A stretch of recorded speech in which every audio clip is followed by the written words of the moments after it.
Всем привет! С вами Заброшенная страна на канале По дорогам и лесам. В этом выпуске мы покажем вам нечто необычное. Миллиарды рублей в лесу. Неужели это возможно? Сергей Волков, автор и ведущий канала «Русские тайны», рассказал нам про небольшую деревню, близ которой в 90-е захоронили несколько миллиардов советских рублей. Он предложил нам совместными усилиями отыскать это место. Мы выехали в Москву, чтобы, объединившись с каналом «Русские тайны», найти эти деньги и показать их вам. Итак, смотрим.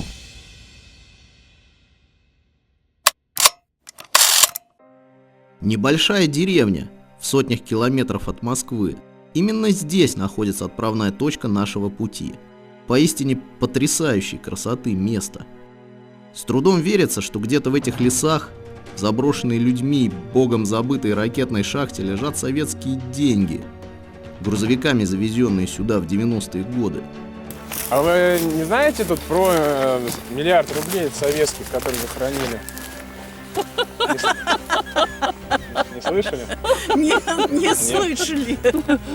Пообщавшись с местными жителями, в том числе со всегда и все знающими бабушками, мы узнаем удивительную вещь. Они не в курсе, что всего в нескольких километрах от них в земле находятся в буквальном смысле миллиарды рублей. Местные бабушки, правда, признались нам, что про бывшую ракетную шахту они знают. И даже рассказали леденящую душу историю о том, как один житель деревни натаскал оттуда кирпичей, из которых сложил себе печь, а вскоре умер, потому что кирпичи эти оказались радиоактивными. Но вы ничего не слышали, да, про это, то, что Про там деньги захоронили? миллиард. То, что Нет, я знаю, что кирпичи вот мы там брали. Зачем таскали оттуда кирпичи? Лучше таскать деньги, да? Нет, Нет, нет, умирали все, правильно. они радиоактивные. Вот и они деньги-то радиоактивные кирпичи. Вот значит что. Радиация. Честно говоря, рассказ этот больше похож на страшилку, но он очень много объясняет. Становится понятным, почему местные предпочитают в те места не ходить. Итак, мы отправились в путь. Дорога, если ее так можно назвать, шла через леса, поля, холмы и реки. Причем леса и поля буквально кишили клещами, которых мы снимали с себя в огромных количествах. А река, хотя и была больше похожа на ручей, но пересекалась практически вброд. И здесь возникла небольшая заминка. Ники, твоя очередь. Да. Никит, твоя очередь. Но смотри, как вариант, слышь, Никита, Серега может перейти, после чего кто-то из нас перенесет тебе сапоги. Хочешь? Можно. Тебе руку дать или отойти ты будешь прыгать? Лучше руку. Огонь. Yes. Так, ну что? Да, мои тогда ему будут давать. Ну хоть какой-то ты раз ты снимешь рюкзак. Блин, надо GoPro включить. Ты как-то очень неудачно положил ботинки. Потому что я себя прекрасно знаю, потому что кретин. Я себя тоже прекрасно знаю, и я такой же, как ты. Понимаешь, ты хотя бы рюкзак снял.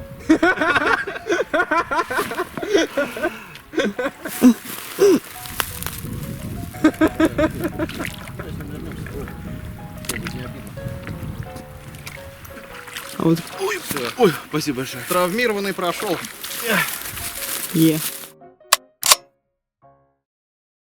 Итак, мы подходим к конечной цели нашего маршрута. Вот там, куда ушли ребята.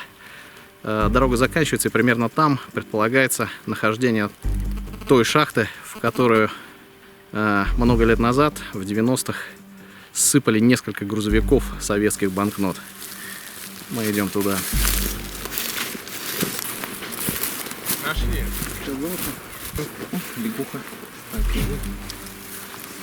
Так, ну вот сразу относительно истории о том, что здесь все глубоко радиоактивно. Меряем дозиметром фон, мощность дозы в этом месте. Не отличается совершенно от фона вокруг.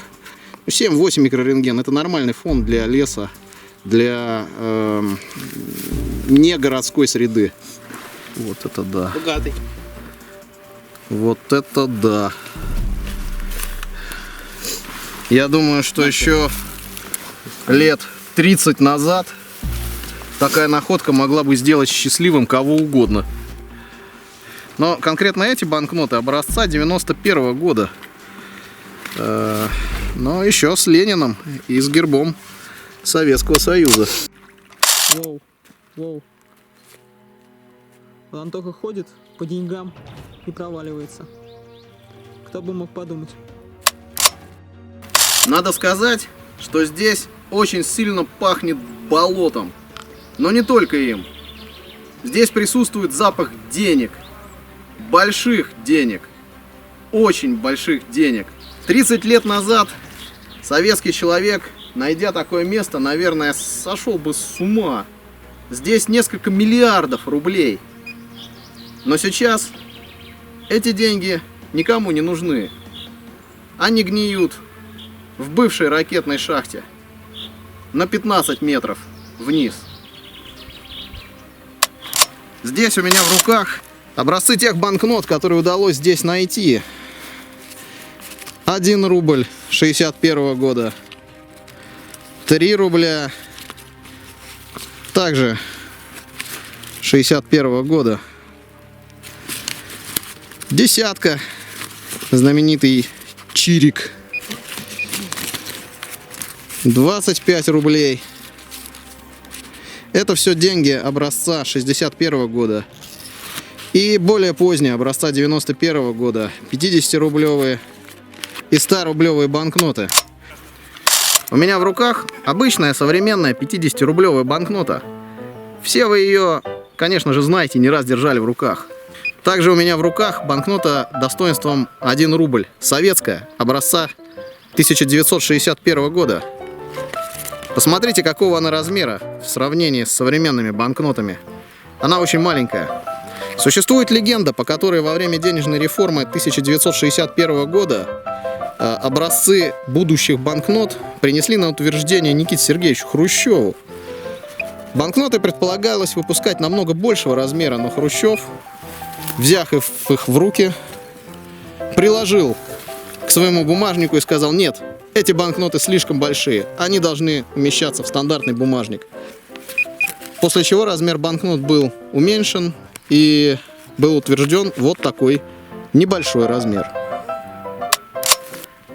Попадается вот такого рода упаковка. Мы видим, что большое количество банкнот перевязано банковской какой-то веревочкой. И вот здесь вот присутствует пломба свинцовая. То есть они еще пломбированы. Видимо, из банка как были, привезли и сыпали сюда. Это 100-рублевая пачка. Вот здесь целое состояние. Я думаю, что в советское время на эту пачку можно было купить не одну машину. Надо сказать, что основную массу находящихся здесь банкнот составляют 50 и 100-рублевые купюры, введенные в обращение в 1991 году в ходе денежной реформы. Суть этой реформы сводилась к тому, чтобы изъять из оборота, то есть у населения, избыточную массу наличных денег. Замена старых банкнот крупного достоинства на новые проводилась так быстро, что многие не успели сориентироваться и потеряли все свои сбережения. Реформа позволила изъять из оборота 14 миллиардов наличных рублей, но главным ее последствием стала утрата доверия населения к действиям правительства. А когда спустя 2 месяца в СССР были установлены новые цены на все товары, примерно в 3 раза выше предыдущих, население страны окончательно обнищало. Это стало началом агонии умирающего Советского Союза. С вами была заброшенная страна на канале «По дорогам и лесам». Мы ищем объекты и артефакты ушедших эпох, находим их и показываем вам. Ставьте лайк, если видео вам понравилось, подписка, если вы у нас впервые. И спасибо, что смотрите нас. До новых встреч!